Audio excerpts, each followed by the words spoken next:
अनेक लोकोपयोगी निर्णयांतून सर्वसामान्यांना विकास साधण्याचं काम शासनामार्फत करण्यात येत आहे. विविध कल्याणकारी योजना गतीने व प्रभावीपणे राबवून जिल्ह्याच्या विकासाला गती देण्यात येत आहे. जिल्ह्याच्या सर्वांगीण विकासाच्या संकल्पात सर्वांच्या सहकार्याची आवश्यकता असल्याचं प्रतिपादन राज्याचे महसूल, पशुसंवर्धन, दुग्ध व्यवसाय विकास मंत्री तथा जिल्ह्याचे पालकमंत्री राधाकृष्ण विखे पाटील यांनी केलं. भारतीय स्वातंत्र्य दिनाच्या 77व्या वर्धापन दिनानिमित्त जिल्हा पोलीस मुख्यालयाच्या मैदानावर मुख्य शासकीय ध्वजारोहण पालकमंत्री श्री विखे पाटील यांच्या हस्ते झाले. त्याप्रसंगी जनतेला उद्देशून शुभेच्छा संदेश देताना ते बोलत होते. यावेळी जिल्हाधिकारी सिद्धाराम सालीमठ, जिल्हा परिषदेचे मुख्य कार्यकारी अधिकारी आशिष येरेकर, जिल्हा पोलीस अधीक्षक राकेश ओला, महानगरपालिकेचे आयुक्त यशवंत डांगे आदींची प्रमुख उपस्थिती होती. यावेळी जिल्हाधिकारी सिद्धाराम सालीमठ, जिल्हा परिषदेचे मुख्य कार्यकारी अधिकारी आशिष येरेकर, जिल्हा पोलीस अधीक्षक राकेश ओला, महानगरपालिकेचे आयुक्त यशवंत डांगे आदींची प्रमुख उपस्थिती होती.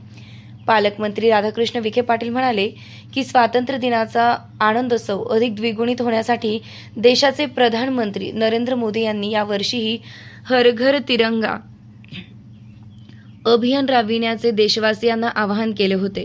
जिल्ह्यातील प्रत्येक नागरिकांना आपल्या घरावर राष्ट्रध्वज फडकवून देशाप्रती व्यक्त केलेला अभिमान आणि भारत मातेच्या प्रती दाखवलेली कृतज्ञता ही अखंड व बलशाली भारताच्या एकजुटीचं प्रतीक ठरलं आहे. या उपक्रमानं प्रत्येक शहर, गाव, वाडी, वस्ती तिरंगामय झाल्याचा मनस्वी आनंद होत आहे. स्वातंत्र्यानंतर या देशाच्या प्रगतीची वाटचाल अनेक टप्पे पूर्ण करून यशस्वी होताना दिसत आहे. प्रधानमंत्री नरेंद्र मोदी यांच्या नेतृत्वाखाली भारत देशाचं नाव पूर्ण विश्वामध्ये घेतलं जात असल्याचंही ते म्हणाले. जनहिताचे अनेक निर्णय घेत शासनाची वाटचाल सुरू असल्याचं सांगत पालकमंत्री म्हणाले की 1 ते 15 ऑगस्ट दरम्यान महसूल विभागामार्फत महसूल पंधरवाडा राबविण्यात आला. या माध्यमातून शेतकरी, सर्वसामान्य नागरिक, विद्यार्थी, स्वातंत्र्य सैनिक, दिव्यांगांचे प्रश्न सोडविण्याचा यशस्वी प्रयत्न करण्यात आला. या काळात जिल्ह्यात एकूण 33,353 शेतकऱ्यांनी ई-पीक पाहणीमध्ये सहभाग नोंदविला.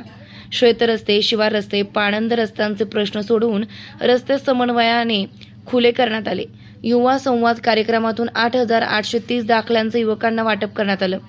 तसेच जिल्ह्यातील सैनिकांना 260 दाखल्यांचं वाटप करत नवयुवक 189 तलाठ्यांना नियुक्तीपत्रेचेही वितरण यावेळी करण्यात आल्याचं पालकमंत्री श्री विखे पाटील यांनी यावेळी सांगितलं. राज्यात पहिल्यांदाच 1 ते 15 ऑगस्ट दरम्यान पशुसंवर्धन पंधरवाड्याचं आयोजन करण्यात आलं होतं. पशुसंवर्धन विभागाच्या योजना तसेच पशुधनासाठी आवश्यक असलेल्या आरोग्याच्या सुविधा थेट पशुपालकांच्या गोठ्यांपर्यंत या माध्यमातून पुरविण्यात आल्या. पशुसंवर्धन पंचसूत्रीचा प्रचार प्रसार या निमित्तानं करण्यात आला. जिल्ह्यातील 1,73,997 पशुपालकांना 96,19,00,000 रुपयांचं दूध अनुदान त्यांच्या बँक खात्यात जमा करण्यात आले असल्याचंही ते म्हणाले. महाराष्ट्र शासनानेही महिलांच्या सक्षमीकरणासाठी एक महत्त्वपूर्ण पाऊल उचलत मुख्यमंत्री माझी लाडकी बहीण योजना सुरू केली आहे. 21 ते 65 या वयोगटातील महिलांना शासनाकडून दरमहा 1,500 रुपयांची रक्कम बँक खात्यामध्ये वर्ग करण्यात येणार असून योजनेमध्ये जिल्ह्यामधील 6,91,329 महिलांचे अर्ज पात्र ठरले आहेत. तसेच राज्यातील युवकांना त्यांच्या शिक्षणानंतर प्रत्यक्ष कामाचं प्रशिक्षण देऊन त्यांची नोकरी मिळण्याची क्षमता वाढविण्यासाठी शासनानं मुख्यमंत्री युवा कार्य प्रशिक्षण योजना सुरू केली आहे. या योजनेअंतर्गत युवकांना 6,000, 8,000 व 10,000 रुपयांचं मानधनही शासनाकडून देण्यात येणार आहे. जिल्ह्यातील 1,008 युवक या योजनेमध्ये सहभागी झाले असल्याचंही पालकमंत्री विखे पाटील यांनी यावेळी सांगितलंय.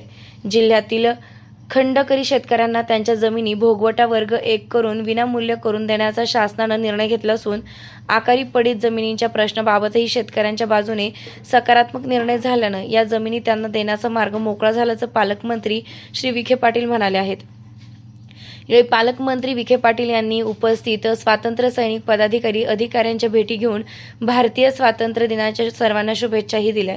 यावेळी उत्कृष्ट कामगिरीबद्दल पोलीस निरीक्षक बाबासाहेब बोरसे, सहाय्यक पोलीस निरीक्षक प्रकाश पाटील, पोलीस उपनिरीक्षक पल्लवी वाघ, समाधान फडोळ, मनोज अहिरे, मनोहर खिदळकर, विलास जाधव यांचा सन्मान करण्यात आला. युद्धात अपंगत्व आलेल्या सैनिकांना ताम्रपटाचंही वितरण यावेळी करण्यात आलं. यामध्ये नायब सुभेदार सुरेश आढाव, शिपाई बाळासाहेब डोंगरे, नायक किरण चौधरी, गणर कृष्णा हांडे यांचा समावेश होता.